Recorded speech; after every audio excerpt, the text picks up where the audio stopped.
தமிழகம் எங்கும் கிளைகள் கொண்ட Annamalai institute of hotel management and hospital management படிப்பில் சேர்வதற்கான அட்மிஷன் நடைபெறுகிறது. அண்மை செய்தி.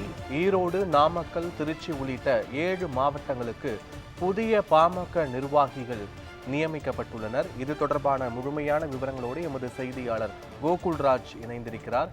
கோகுல்ராஜ், முழு விவரங்கள் என்ன? பாமகவின் நிறுவனர் ராமதாஸ் மற்றும் பாமகவின் தலைவராக இருக்கக்கூடிய அன்புமணி ராமதாஸ் இடையே பல்வேறு கருத்து மோதல்கள் ஏற்பட்டு வருகிறது.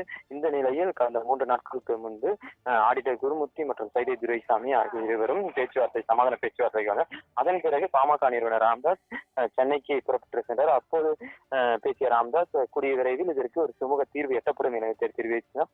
இந்த நிலையில் நேற்று இரவு சென்னையிலிருந்து ராமதாஸ் தைலபுரம் தோட்டத்திற்கு வந்தடைந்தார்.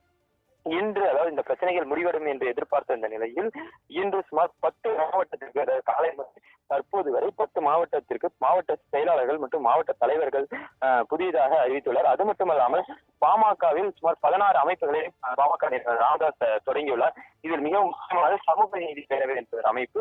இதற்கு தலைவராக வழக்கறிஞர் பாலு அவர்கள் இருந்து வந்தார். தற்போது அவரை நீக்கிவிட்டு புதியதாக கோகு என்ற வழக்கறிஞரை இதற்கு நியமித்திருக்கிறார். அது மட்டுமல்லாமல் பாமகவின் பல்வேறு சட்ட போராட்டங்களை வழக்கறிஞர் சமூக நீதி தலைவராக இருக்கக்கூடிய வழக்கறிஞர் பாலு மேற்கொண்டிருந்தார். ஆனால் தற்போது அவர் மருத்துவர் அன்புமணி ராமதாஸ் ஆதரவாளராக இருப்பதால் அவரை நீக்கிவிட்டு புதியதாக கோகு என்கிற வழக்கறிஞரை நியமித்திருக்கிறார் மருத்துவர் ராமதாஸ். அது மட்டுமல்லாமல் வருகின்ற ஞாயிற்றுக்கிழமை வந்து 10 மாவட்ட, அதாவது பொதுக்குழு, ஒவ்வொரு நாளுக்கும் பொதுக்குழு நடைபெறும் என மருத்துவர் அன்புமணி ராமதாஸ் தெரிவித்தார். வருகின்ற வியாழக்கிழமை அன்று மருத்துவர் ராமதாஸ் அவர்கள் தைலபுரம் தொடரில் காலை 10 மணி அளவில் செய்தியாளர் சந்திப்பு இருக்கும் எனவும் தெரிவித்திருக்கிறார். இந்த செய்தியாளர் சந்திப்பு பெரும் எதிர்பார்ப்பு ஏற்படுத்தி இருக்கிறது. ஏனென்றால் மருத்துவர் அன்புமணி ராமதாஸை பற்றி ஏதாவது சொல்வாரா என எதிர்பார்க்கப்பட்டு வருகிறது.